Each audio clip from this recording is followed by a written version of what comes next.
Some films were harmed in the making of this podcast. Greetings, my friend. We are all interested in the future, for that is where you and I are going to spend the rest of our lives. And remember, my friend, future events such as these will affect you in the future. You are interested in the unknown, the mysterious, the unexplainable. That is why you are here. And now, for the first time, we are bringing to you the full story of what happened on that fateful day.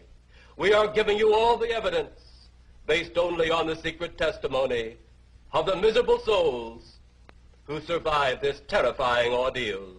The incidents, the places. My friend, we cannot keep this a secret any longer. Let us punish the guilty. Let us reward the innocent. My friend, can your heart stand the shocking facts about grave robbers from outer space?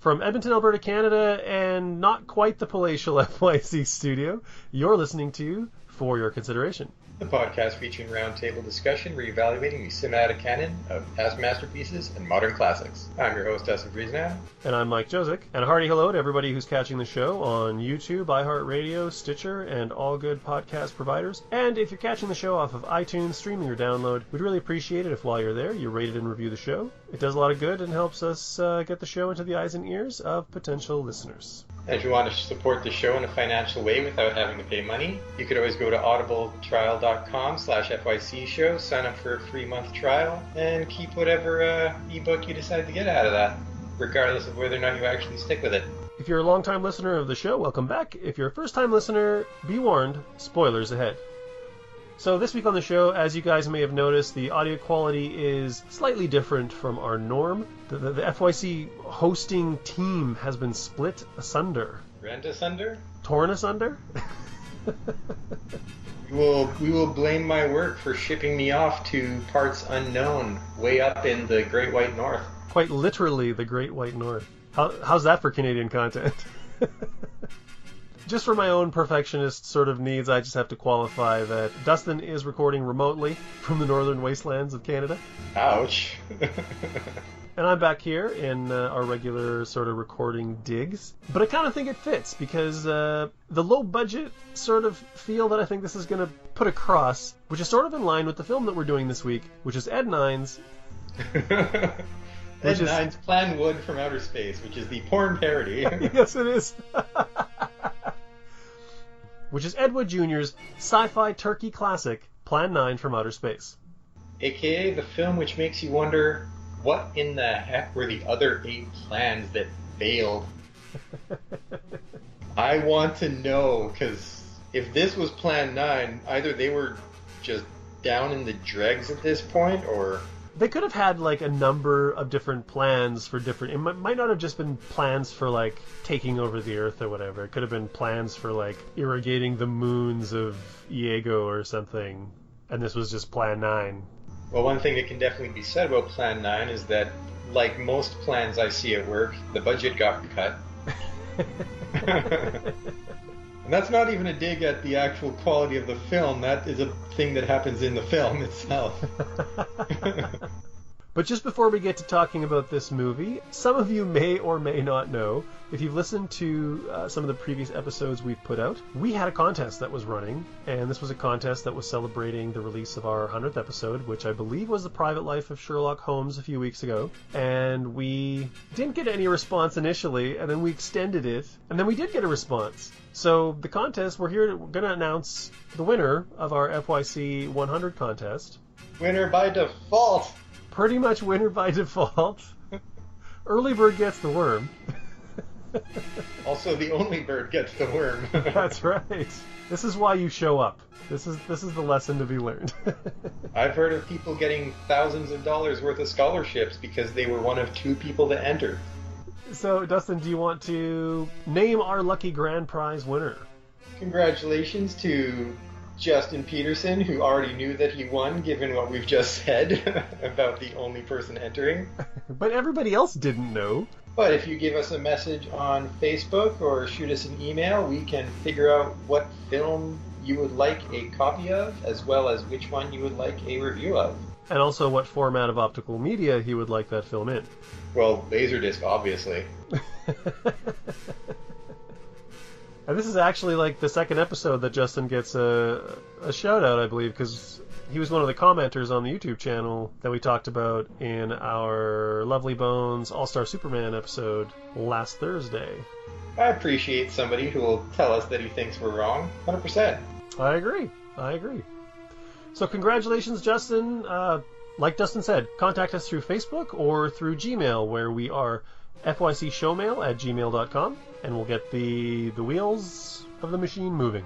But speaking of keeping the machine moving, I feel like we should move on and get to our credits for Plan 9. Are you good with that, or is there anything else you want to cover, Dustin? No, we've killed enough time. All right. So let's roll the credits on Plan 9 from Outer Space. It was directed by Ed Wood, produced by Ed Wood, written by Ed Wood. It starred Gregory Walcott, Bela Lugosi, Vampira, and Lyle Talbot. It was narrated by Criswell. The music was compiled by Gordon Zoller. Cinematography was by William C. Thompson. It was edited by Ed Wood, distributed by Valiant Pictures, and was released on July 22nd, 1959. To all the acclaim. It also appears, as so many films on our show do, on the critics poll at Sight and Sound at 894th place. So thank you, Ken Hollings, for bringing us this masterpiece. The film has long been considered the worst film ever made, originally getting that distinction at, I believe, the first Golden Turkey Awards. Could be wrong about that one, but it won Worst Director, Worst Film, and it's now one of those films, much like Troll 2, which is considered by many to be so bad it's good. And as we like to do on the show, whenever we get a chance to just kind of say where and how we watched the film, what version that we watched, we actually watched it streaming from the Hoopla digital streaming service. I was able to sign it out through my library service, and we've had some kind of discussion about whether or not this film, the version that we saw, the version that Ed Wood intended, the properly cropped version where you don't see the pipes and the scripts and the boom mic and everything, that doesn't actually exist on any home video version. I think that is only shown occasionally theatrically or in some festival setting. I think every home video version is the cropped version that shows all the gaffes. So Dustin and I are disagreeing on this. I believe that's the version we saw, but he thinks... And I think we saw, the one where it was cropped, Ed Wood's proper one, because I don't remember all those gaffes. But hey, you tell me. I don't know. I haven't seen both versions.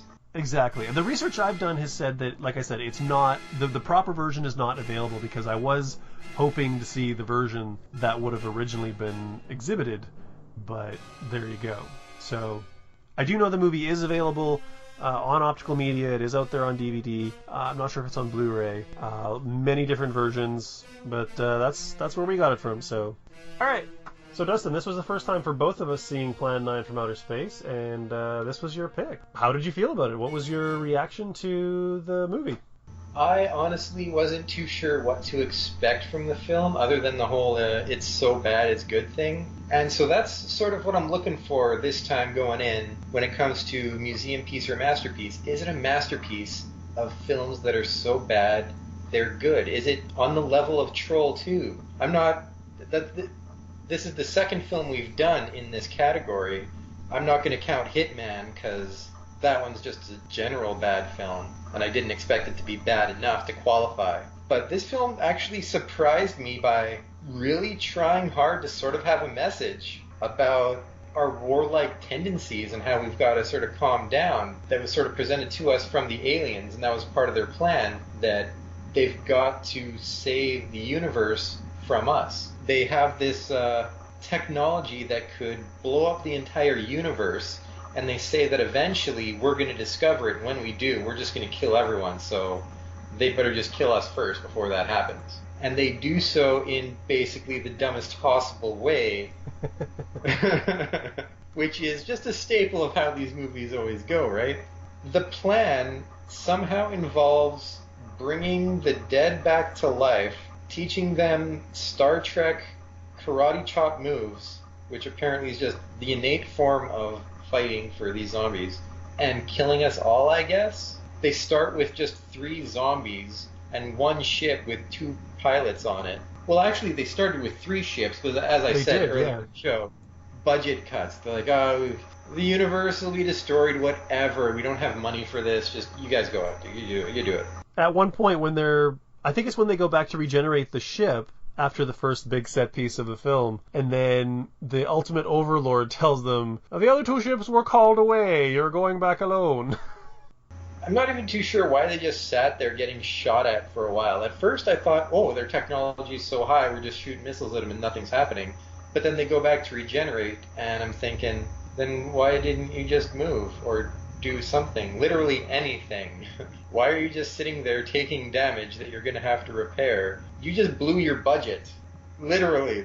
One of the most amazing things about this movie is its complete lack of logic as far as the actions of the aliens and how people respond to them, because it's so inconsistent in the things that the aliens want, and they've been trying to communicate with us, and Apparently it's been happening for a long time, just that nobody bothers talking. It's been happening for a long time, but we keep talking about how we have no idea what they want. Then we talk about how we built a translator and we hear exactly what they want, but for some reason we still don't understand why they're here and why they're coming here. And the aliens, we're trying to make friends, and then... If they're trying to make friends, the captain's really bad at it, because he just starts shouting, "You're stupid! Stupid! Dumb! Idiot! Stupid apes!" He just goes off until he gets punched. Clearly the minimum age for being a space captain is 8. I know they're trying to go for he's frustrated with us and he's just losing his shit, but yeah, he's just such a child and I can't fathom it. But those inconsistencies, it's one of those things where it could destroy any other movie. But because of the way this movie is, it somehow blends seamlessly into the fabric of it, into the background, so that it seems very normalized. And when he goes off talking about exploding sunlight, and this is why they have to turn all people into zombies to stop them from exploding the sunlight, which will destroy the universe. And how weird is it that their plan to create zombies, I mean, they're doing this like piecemeal. They're like nickel and diming this. There's 2 zombies, and then there's 3 zombies? Sort of a test at first to see if it even worked. They weren't sure if it worked, so they started with 3, which makes sense. And then they come back thinking, okay, 3, we're good. That's all you need, right? We're set here. Oh, and how about those guns? Those electro guns? Which didn't even work. They almost got themselves killed by one of the zombies at first. It's jammed! As an electrician, the notion of a jammed electro gun is very upsetting to me, I gotta say. That's not how electricity works in any way. But even, like, the inconsistencies bookend the entire film. Because you have the narrator talking about, in the future, these future events which will affect you in the future will happen. And then, at the end of the film, he says, so these events which have taken place... So either he's talking about the film itself, and he was sort of waiting an hour and a half to just say these 2 things. Well, actually, he goes into future and past tense in the introduction. He's like, these events that will happen in the future will be told to you as they happened. As they will be happening to have happened to you. When they do, will happen. Told to you by on-the-spot witnesses. I'm considering using the Criswell opening for the episode. So if 100% do it. if I could do that, you guys will know exactly what I'm talking about. It's good stuff. I guess Criswell was like a... If you can do that, you will have already heard it, and thus will know what he would have said about the future, which is now. And we are relating it to you as it happened. Time travel is confusing. Things are getting meta on the For Your Consideration podcast. Which did not happen in the film. I do have to say, from my end, seeing the movie for the first time, I actually, especially considering my experience with Troll 2, which is, I bring that up because that's probably the other, movie so bad it's good or worst film ever made that I've seen, and I kind of dug Troll 2, and I sort of thought that's probably what was going to happen with Plan 9. And I was kind of right, because it is bonkers, but I mean, he's still operating on a level that I think is weirdly accomplished, and because we talked about the inconsistency, but there is a consistency in his particular madness in making the film and the style of the film, and there is a joy to be had in it, and it was thoroughly entertaining, not because the story was really, really good or the production values were really, really good, but that it was what it was, it owned what it was, and it was what it was in its entirety, and because of that, it was an experience. And I thoroughly enjoyed watching the movie. I can honestly say I've seen worse films than Plan 9. I mean, some of the stuff that you've covered on In Case You Were Considering, I would say are worse than Plan 9. Krampus, the Christmas Devil, is probably the single worst film I've seen. That's the lowest of the low? I would say for all the stuff that goes on, that one is... There is no redeeming quality to it.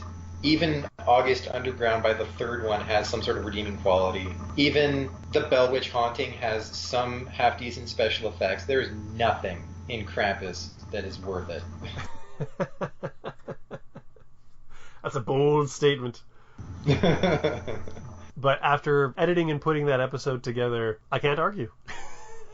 Of the podcast. I'm talking about constructing and editing and putting in the audio clips and stuff for the In Case You Were Considering episode where Dustin covered Krampus, the Christmas Devil.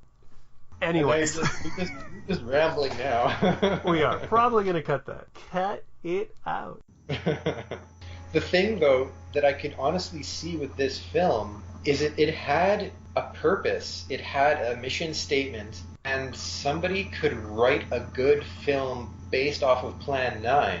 Give it a budget, give it a decent writer, it could be done well. And that's one of the things that I could see in this film. When we're talking about Troll 2, like, everything about it was dumb, and it was what it was, and it couldn't be anything else. But here, unlike Troll 2, I'm seeing wasted potential. It is still solidly so good, or so bad it's good, but I'm seeing that missed opportunity. I can't even think of it really as a missed opportunity, though, because if Ed had more money, things would have been probably a little bit more polished.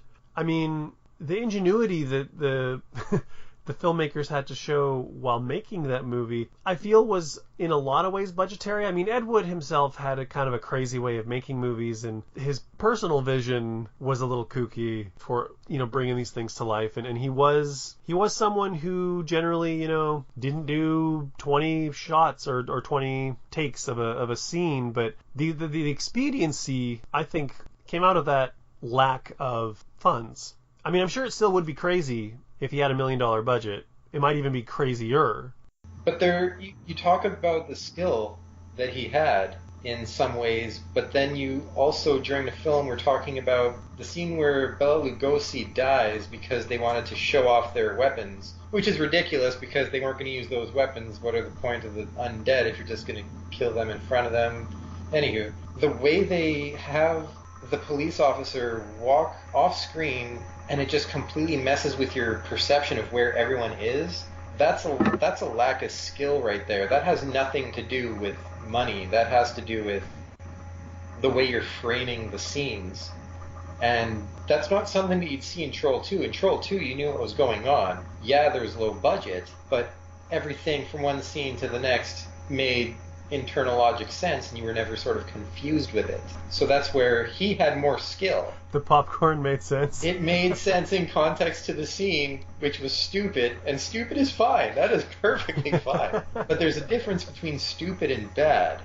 I do agree with you. I remember pointing that out when we were watching the movie. The police officer is standing by the car. Lugosi's character is lurking towards him. He's coming at him from the left side of the screen, I believe. Well, it was coming from the left side of the screen, just left of center. He was coming from the center of the frame, more or less, heading to the police officer, whose car is in kind of a medium shot, also centered, and he's standing right next to the car.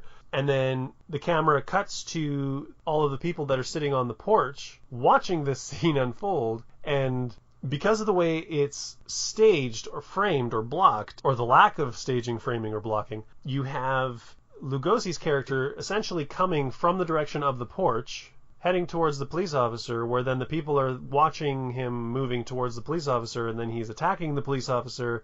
And nobody's doing a damn thing. That's the other funny thing about it too, yeah, is they're just sitting in their chairs. And then he turns around and walks back towards the porch, and they all get up. So, in a weird way, like it's consistent, but also makes no sense at the same time. So yeah, I agree with you. I agree that Troll 2, I can't remember the director's name of Troll 2, but it was super low budget, but it was competently shot. Like, at no point were you going, this person doesn't even know where to point a camera. Whereas there does seem to be a lack of formal technique with Ed Wood. And if there's one thing I gotta say about the alien ship, is that by the end, apparently it's just made of gasoline. Because they have a fist fight. There's a couple computer displays destroyed, which I guess causes the ship to burn up and explode. All the electronics in the ship are radios. And just speaking of framing, like how people were wandering around within the ship, that brought up a lot of confusion as to which way was the entrance and the exit. It seemed like it should be simple because the entrance to the ship was the one side, but then they're looking out the window on the other side and seeing the people. So that led to at least confusion for me. I totally agree. Because it seemed like that door should just lead to the outside, but they kind of implied that there's some sort of antechamber or that there's more saucer to move around in before you get to the exit door, but then... Unless it was actually a cigar-shaped ship like they said it was and not a saucer like it actually looked like, which would mean having it one big long hallway would actually make more sense. No, that was actually pretty funny because I remember you pointing out the cigar-shaped comment, but I pointed out that this was a saucer, and it was clearly a saucer. You see the pie plate, or paper plate. On a string. On a string. But once they go to the actual set, I'm doing air quotes here, set, it's square. They show up, and it's like, it's a box. It has corners on the outside. I mean, inside... I'm not even going to say that it has to be, round rooms inside because... But you never know how many rooms there are. There could be a billion rooms and they're just showing the command chamber. Exactly. But as they walk to the entrance door on the outside, it's clearly like a house. So I got a kick out of that. It being a cigar-shaped flying saucer and all. Cigar-shaped flying saucer that's a rectangle, apparently. To be fair, it could be multi-dimensional, and it's messing with our perceptions because of cloaking technology. This could be high-level stuff. We're not up on their technology here, Mike. They're in the space between spaces. That is actually a reference that's an in-joke to something that happened 10 years ago.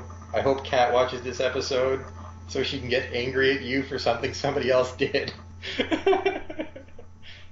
Does it have anything to do with Indiana Jones? It does not. Okay, because I was referencing Kingdom of the Crystal Skull. Well then, it's bad references all around. Which I argue is an underrated film. Actually, I would agree with you. People crapped all over that. It's not great, but it's not the worst thing to ever happen. That is definitely, yes. Talking about the actors, which we did not do whatsoever, Bela Lugosi is technically in this, but most of his scenes were filmed prior to his death, which was before this film even got started shooting. So there's some weird scenes in a graveyard that are just thrown in out of the blue that have nothing to do with anything. And I think he actually fit them in pretty well. It made sense plot-wise. I mean, at the time, I wasn't aware of just how much footage was shot prior to this film being made, and that was inserted into the film after the fact. The Vampira stuff, the Bela Lugosi stuff, that was all shot previous, and that's why, the Vampira, she's coming at you and it's nighttime, and then it cuts to the guys she's going after and it's daytime. I believe the Gravediggers. Same with Bela. You've got the daytime, nighttime stuff going on, and they had doubles as well, if I recall correctly, at least for Bela. Yeah, I think there was a chiropractor or something put the cape over his face. Yeah, somebody's chiropractor. But I kind of agree with what you're saying in the sense that, like, I didn't know that this stuff was all from other places and it was amalgamated into this film. It seemed odd, but it was no more odd than anything else in the film, or inconsistent, to find out that, you know, the Lugosi stuff was not even, it had nothing to do with Plan 9. It was just doing some camera testing, some screen testing, Lugosi in a cape, out in the woods, whatever. It's honestly impressive. It is kind of impressive. It's super impressive. His use of stock footage. I know I've heard people complain about the scene where the I can't remember his rank, but it's the military guy who orders the missile attack on the saucers, and he orders the attack, then it cuts to he's just standing in front of like he's just standing there in the middle of nowhere, basically. A drop screen. Yeah, I mean it's supposed to look like Sky. He orders the missile attack, and then it cuts to stock footage of the missile attack, and it cuts to him looking through his binoculars, cuts back to stock footage. It cut back and forth way too many times. I will complain about that. Oh, it did. Ed Wood's editing it's an abomination. But what I was going to say was, I've heard people complain about that scene and how much it stands out, but in a way it has this surrealist abstraction to it where, again, like very much how we described earlier on that there's a consistent inconsistency, this is the style of the film. So even though I totally recognized it for what it was, it didn't stand out for me. It just felt like this is the style, and I was okay with it. You know what I mean? I can definitely understand that. It's not like if you're watching the newest blockbuster and all of a sudden they pull up some weird stock footage and they have it cut very poorly. There it would stand out. You'd be like, why would you have this terrible scene in the middle of this quality film? It's a bad scene in the middle of a bad movie, so why are people complaining about this scene in particular? You have to get the stuff that stands out because it's different from the rest. That's why I would complain about that particular editing where it went on too long. I would complain about the weird shots where you don't know where it's being framed from, because sometimes it all makes sense, other times it doesn't. It's an inconsistency that stands out in a negative way to me, as opposed to like plot inconsistencies which stand out in a positive way. Speaking of the actors, I just wanted to also comment on, throughout the entirety of watching the film, I wondered how many of them were actually decent actors who were put in a situation where sets were just going up and down around them. They may not have had a lot of time with the script. Ed Wood did not want, a ton of takes, and things were just moving very quickly. So they were just flying by the seat of their pants in a lot of ways. And I wonder if, given more time, if some of these performances might have been a little bit more nuanced. Some of the actors were clearly hamming it up. The guy playing Eros, the guy who does the stupid. Eros is just a giant slab of ham. He really, really is. But I kind of didn't mind Edith. No. Who was his partner? I have no clue. I don't remember anybody's name in this film. I remember their parts, but... Tana. It was Tana. His partner was good. Like, he was the only one who was really hamming it up. The other aliens were basically the ruler was also kind of pushing it. He was kind of doing that shit-eating grin, hand-wringing... Well, not shit-eating grin, but he was doing that sort of hand-wringing Machiavellian Bond villainy sort of guy-in-charge sort of thing. Excellent, we will destroy these humans. But I don't want it to cost too much money. But the female alien, Tana, was actually... I think she played it straight. I actually didn't mind her performance. There were a number of performances where it's kind of hard for me to tell necessarily because it did have a very late 50s, early 60s sort of feel to it. And sci-fi definitely wasn't generally upper class at that point, and it was usually pretty hammy, so it's hard to compare just within the time and what to expect from it. This is pre-2001. Pre-Star Trek, which was hammy enough as it was. The cops made me laugh. The patrolman, Tor Johnson as Inspector Clay, who his dialogue delivery was just like, what what is going on? But the dialogue between the patrolmen was so great and so bad at the same time because it was so unnaturally not human dialogue. And the things that they would bring up and talk about and point out, and the actors who were performing them, they seemed to like almost relish every line. Like they really sunk their teeth into them. They weren't just doing line readings. They were performing them, and because the lines were weird, I think the performances came off weird, or maybe they knew what they were doing. It's like possibly we're gonna have fun with this. I know it's dumb. You know it's dumb. Let's not pretend. But they had just like the craziest banter, and it gave me giggles while we were watching it. It is the most you've giggled in any film we've watched in a good long while, actually. And I liked the pilot. He was. There were a number of decent performances for what they were. Like, I had no real issue with much of the acting minus Eros. Both the pilot and his wife, Jeff and Paula Trent, thought they were fine. Do you remember when I pointed out we were watching the film and I said that one cop keeps gesticulating while he's talking and he's got his pistol in his hand? Oh, right. That was right near the beginning where he's like scratching his face with it. Just... Yeah, and I was watching some documentary and it was saying that the actor knew that this was kind of like a shit show operation and they were doing everything so quickly and the sets were so cheaply made. He was sort of testing the director. He wanted to see if the director would ever point out that a police officer would never show such poor gun safety. So he was just swinging it around and poking it in places, and Ed Wood's like, all right, that's a wrap. Next scene, good scene. What?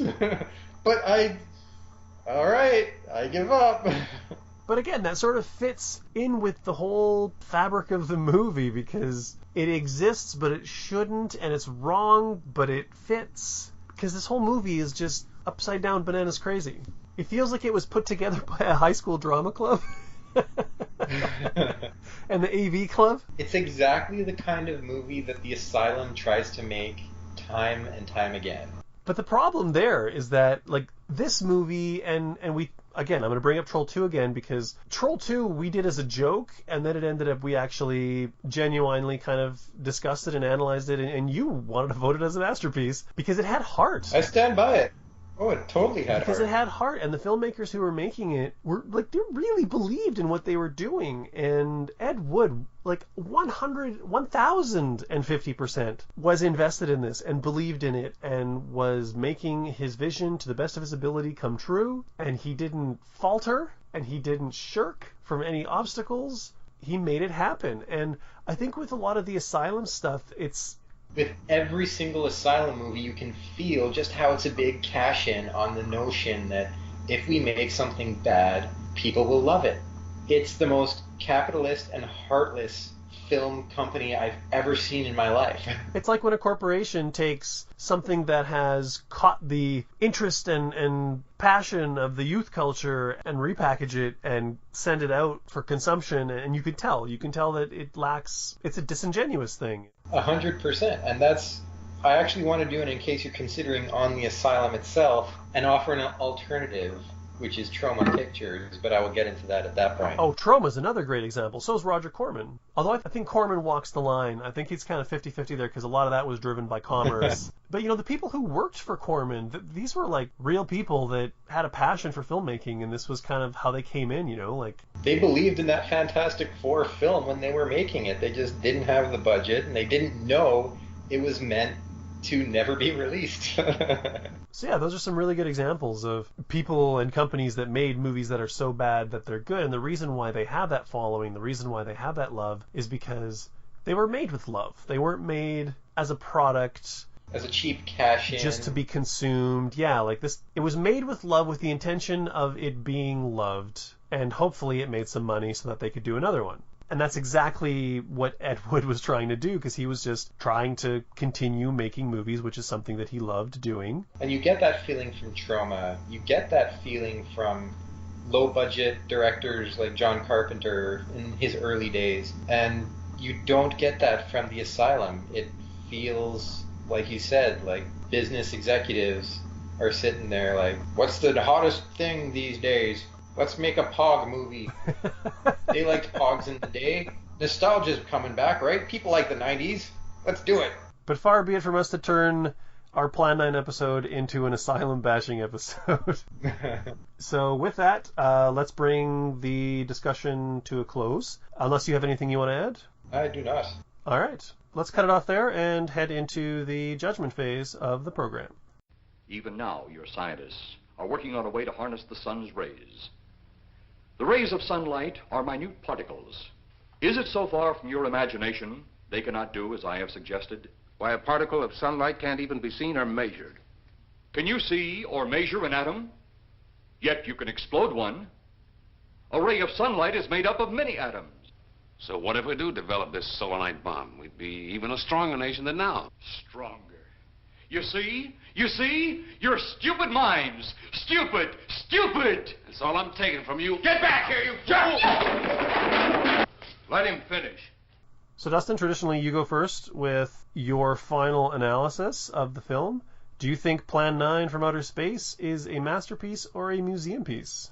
Without a doubt, Plan 9 from Outer Space is so bad it's good. Anybody who enjoys a good bad movie should check out Plan 9 from Outer Space. But as I was saying during the review, there's a lot of stuff in it that's not so bad it's good, it's just bad. A lot of the framing, some of the hackneyed act, or just some of the stuff that Eros does, some of the things just, they don't add up and they were not amusing to me and they stood out in a negative way. When I'm watching Troll 2, all the stuff that's bad, it amused me. And I feel that like in any film, when it takes you out of the experience, that's not good. And the experience of this should be one of heartfelt ridiculousness. And I feel that it misses out, and it makes it into the museum for sure, but it is not a masterpiece of this genre. This genre of terrible films that you should watch because they just make you giggle. There was way too much of this movie where it was just a bother to me. It was too hit and miss. I think I have to agree with you, actually. I initially, after watching the movie, was going to go masterpiece because I had a lot of fun, and it was definitely so bad it's good. It was definitely, all the stuff we talked about with it being something that was made with love, totally genuine, even if it was, criminally mediocre. But in the course of the conversation, I've actually changed my mind. I'm actually going to go with museum piece for this one, a little grudgingly, because I kind of want to give it masterpiece, but I agree with you that there is, like we said, the bonkers insanity of it, the inconsistency of it, but those moments like the crossing the line, like the bad blocking, that really took me out of the movie more than sort of anything else did. So I think based on that, it doesn't fit with that abstract surrealism that I sort of use to excuse a lot of the other stuff in the film and the techniques used in the film. So it's a tricky category to score for. It is.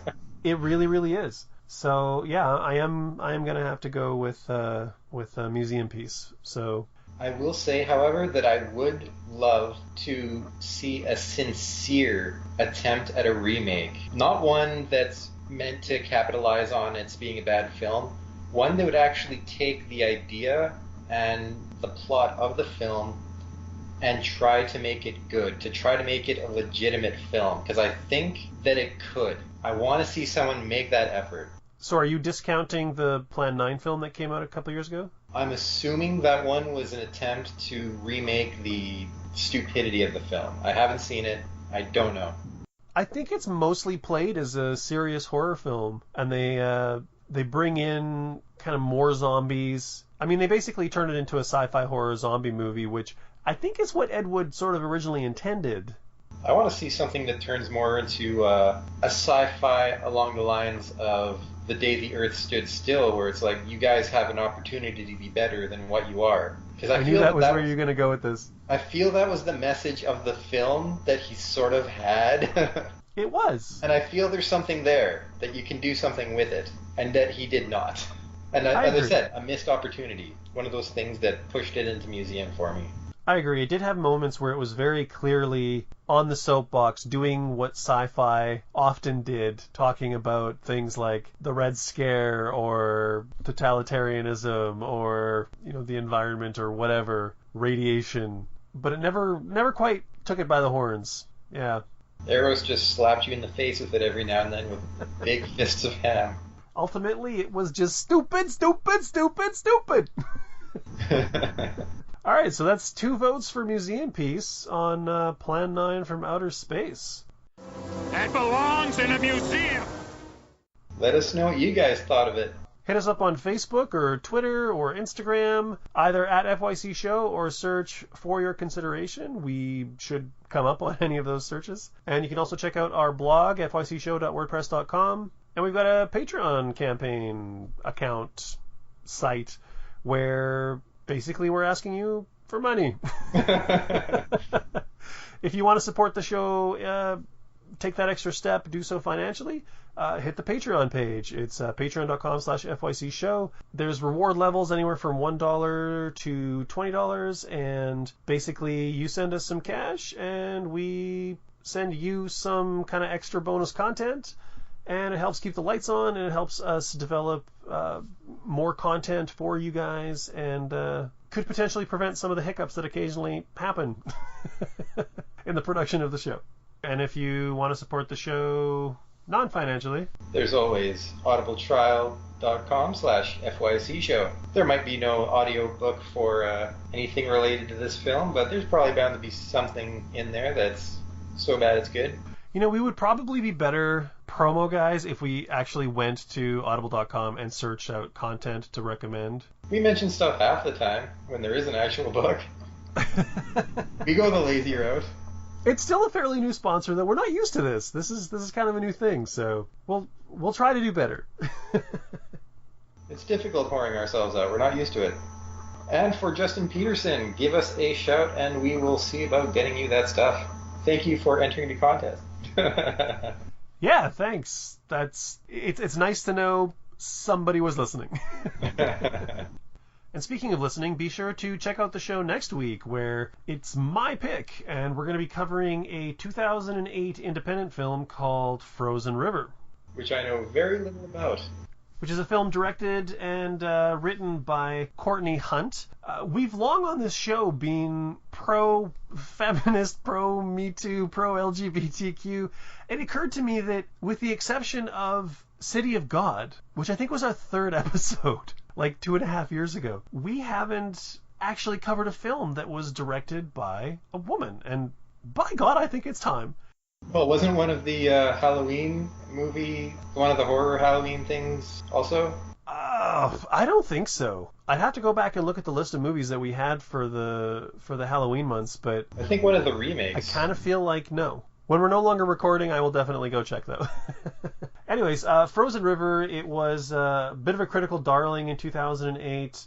Got a lot of great reviews. It was really well received, and it's one of those films that's just kind of like a little off the beaten track. Another one of those movies that people will probably think Dustin and I just made up. We did mention Wonder Woman.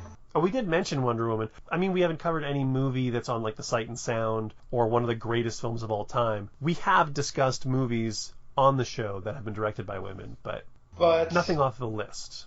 There's so few that are on the list, which is an unfortunate thing. It is hard for women to break in. They're not given a chance. So many of them are directing television now. Lexi Alexander, Bronwyn Hughes, Rachel Talalay, Amy Heckerling. Fast Times at Ridgemont High was actually my backup movie for Frozen. Directing Frozen River. And writing television, no less. They're all doing television because they're finding it so hard to get work directing features, and television is a medium where they're getting work. Which is amusing because movies aren't making money, so they don't want to take the risk, but they keep failing doing the same thing over and over again. And the one example that we have in recent memory, Wonder Woman, which made all the money, and now they're like, all right, let's not do that again. All the money, all the goodwill, all the good feelings. Well, to be fair, Patty Jenkins is getting another crack at it with Wonder Woman 2. And Wonder Woman 2 is probably going to make all the money. Yeah, so there you go. 2008's low-budget blue-collar thriller Frozen River next week on For Your Consideration, featuring your hosts, Dustin and myself. Be there or be square. And until then... That's an inclusive or, by the way. You can be square all you want. We are inclusive here. Be oblong. Be elliptical. But if you're a trapezoid, I'm kicking you the fuck out. And there's our explicit. Well, I already said shit show. But we probably could have snuck by with shit show, but yeah. You can't say the fuck word. The fuck word's a bad word. We can get called out for fuck, and we've now said it like 6 times. We're beyond PG-13 now. Oh, jeez. They actually do count that stuff. Geez. I watched the documentary. Oh, jeez. What a great documentary, too. Let's do that documentary on the show. We don't do enough documentaries, is what you always say. We'll find out if it's on the list. It's not. Oh, okay. Maybe we'll just... I would have had it in my want to review if it was on the list. Maybe we'll do like a special documentary month or something. There you go. That's actually not a terrible idea. Anyways, thanks so much for joining us. So much of this is getting cut, don't you worry about it. None of this is getting cut. Don't even worry about it. Thanks so much for joining us. We appreciate your support. I have been your host, Mike Josic. And I've been Dustin Friesland. And we will see you next time on For Your Consideration. Goodbye. Ding, ding, ding, ding. That's good night. I'm going to shut up now. Goodbye. That's the thin northern air affecting Dustin's sanity. You have seen this incident based on sworn testimony. Can you prove that it didn't happen? Perhaps on your way home, someone will pass you in the dark, and you will never know it, for they will be from outer space. Many scientists believe that another world is watching us this moment. We once laughed at the horseless carriage, the airplane, the telephone, the electric light, vitamins, radio, and even television. And now some of us laugh at outer space.